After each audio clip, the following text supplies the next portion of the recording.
G'day, I'm Andrew Huffer. I'm part of the project team, which is looking at developing a land use planning model for the Great Western Woodlands.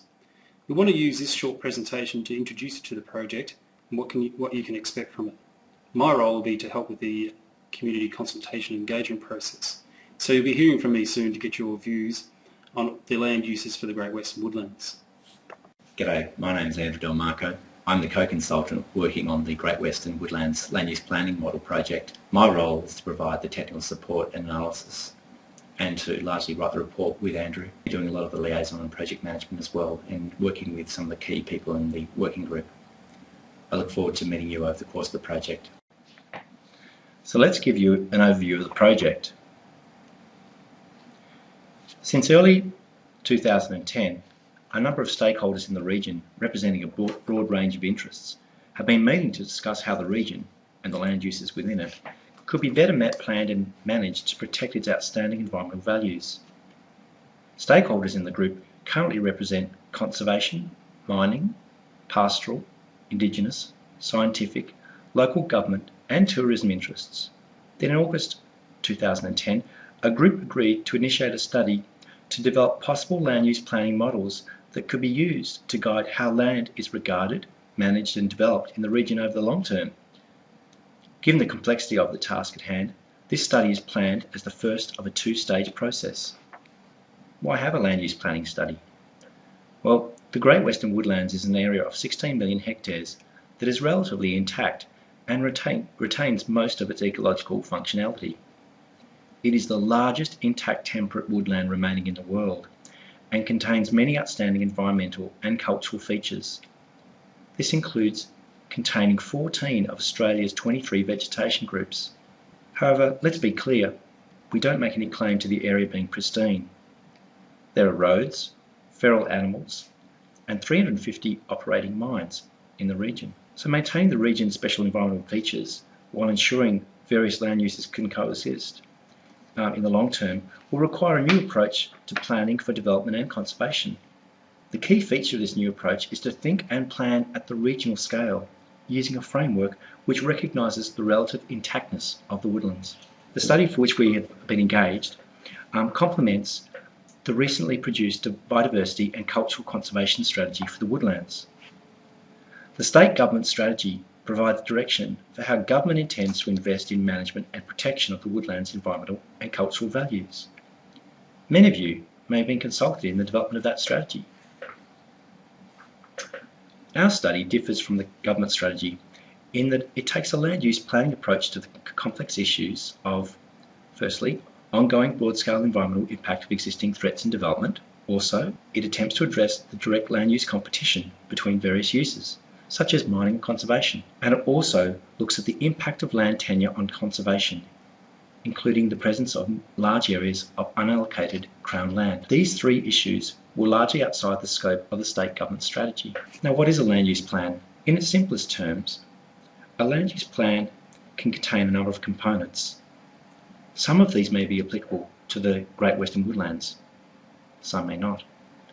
Here's a brief overview. Large regional scale land use plans often consist of overarching objectives. These are primary objectives which guide all the subsequent components of the plan, and they are determined through consultation and consensus building. Plans also contain a variety of zones, where different land uses are categorised according to the primary land use, and they identify what other land uses may or may not be permitted in the zone. Zones help avoid land use conflict or minimise land use conflict, and they allow development and management standards to be set. Overlay zones are another form of zones that sit over a number of zones and reserves and can be established to meet a specific objective, such as the protection of a groundwater aquifer or the protection of an airport through recognition of a noise buffer. Overlay zones are not confined to specific zones and so provide another level of direction and guidance for those making decisions about land use. Some land use plans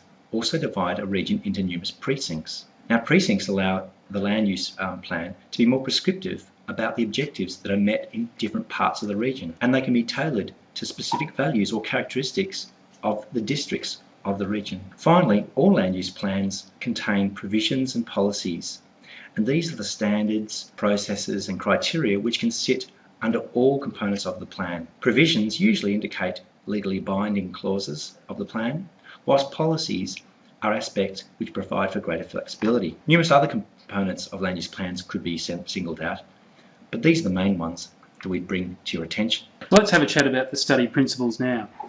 The way we work is to make sure that the study is going to be undertaken in a way that is consultative, transparent and science-based. In terms of being consultative, we want to ensure that you have the chance to participate in the study and you'll have your views listened to. So we're fair income about it. In terms of transparency, you want to make sure that you understand the project's methodology and outcomes and ensure that your interests are being fairly considered. We also want to look at the science of the project. So from a science perspective, we'll be using the investigations, observations and recommendations of professional science. So we use really objective information in any decisions. To conserve the Great Western Woodlands for the long term, we need to have a basic understanding of how the different elements of the environment behave and adapt to change and impacts. Some work has already been done on the flora and fauna in parts of the Great Western Woodlands, and the impact of fire on the Great Western Woodlands environment is already receiving greater attention. These and other studies will be important in laying the foundation for a long-term land use planning model. Moving on, I just want to outline the steps in the process, so you've got a bit of an idea of what's going to unfold from here. And this type of land use planning study has rarely been attempted elsewhere, so we're going to have a reasonably flexible approach in how we take this on. Essentially, the study will explore and document the views and preferences of stakeholders with respect to land use and management across the region. This includes documenting the key science that should be used to underpin management of the Great Western Woodlands environment. Information gathered from people like yourself and the science review will be used to identify areas of consensus as well as potential conflict throughout the region. It will also be used to build a common vision for the region's future and, if possible, begin to formulate planning objectives that could underpin subsequent land use planning. Any land use plan must be clear about the objectives it's trying to achieve. All the above points I've just mentioned will be used to help propose land use frameworks, which can be used to address the particular characteristics of the region, including its broad range of values and stakeholders. So what does a shared vision mean? Well, we know there's probably general agreement amongst people like yourself that the region's environment is special. We also know there are probably numerous views on what this actually means on the ground and how it should be achieved. So we'll be listening to you and a lot of other people involved in this area, documenting your views and using that as a key part of the study to build a shared vision for the region's future. So that's why the study will spend a lot of time trying to understand the expectations of people like yourselves and the view of a wider range of people. We'll also be drawing on scientific expertise to address the key aspects of conserving the region's environment. So we're going to be upfront about that everyone's not going to be on the same page. Everyone's got different thoughts, different ideas and different interests in the area. And land use planning is as much about working towards common desired objectives as it is about dealing with land use conflict. So this study will have the challenge of being honest about areas of potential conflict and understanding the impacts in the broader scheme of things. In a region as large as the Great Western Woodlands, there'll be many different interests, all of which must be put into perspective as part of the planning exercise. But it's not going to be black and white or green and gold, as this shot suggests. So what can you expect from here? Well, we're keen to get your input, your views, your thoughts, how you value the Great Western Woodlands, how you want to see it used in the future. So myself and Andrew Delmarco will be contacting you soon to get your views. Part of this will be phone by phone, part of it will be electronically, and some will even be face-to-face. All this information will be documented to form part of the report on the Great Western Woodlands land use model. In the meantime, feel free to get in touch with Andrew Delmarco. Contact details there at the bottom left if you have any questions about the project.